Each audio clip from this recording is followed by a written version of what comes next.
Caroline. Nope. We were waiting for it. Just didn't quite happen. See you soon. Well, political analyst Dallas Jones is here to talk more about what we all saw last night.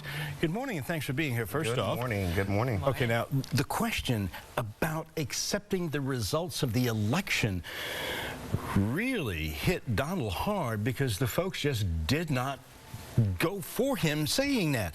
Will Trump's answer make a difference? Well, I think it sheds light on the conversation about temperament and preparation to be the president, being fit to be president, which was a huge section of this debate. And so I think in the grand finale of the debates, I think it leaves a big kind of punch there for Donald Trump because it became, he was doing well. He was doing very well. And it became one of those oopsie moments that made the pundits go crazy. Let's talk about the moment when he called Hillary Clinton a nasty woman. We're going to watch it first, and then I'll have you comment on it.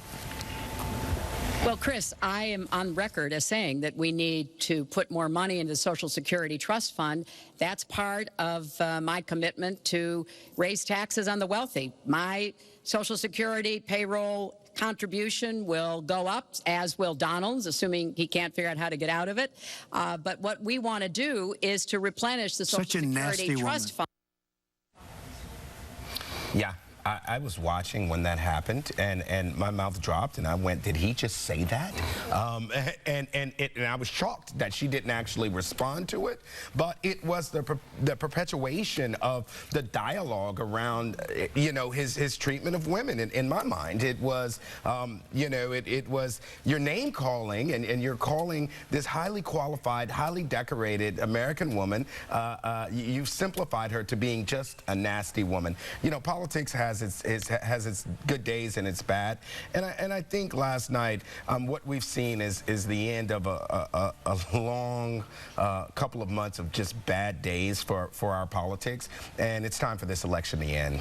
Okay, when you look at last night's debate and compared it to the other two, this one was more about the issues, but it was also probably the most contentious between the two. Absolutely. You know, the star of the hour was certainly the moderator, Chris Wallace, who did a great job of asking substantive questions, of trying to keep the candidates on track, and really trying to be fair and balanced in refereeing what seemed like a cat fight at times instead of an American presidential debate. And his goal was just to sort of blend in and just make sure that they get to the point, and he did do a really good job of that. Now let's talk about WikiLeaks. How did you feel about them talking about emails? Here come all those questions again. How do you feel like she fared with all of that? Well, I think she's used to the dialogue around the emails.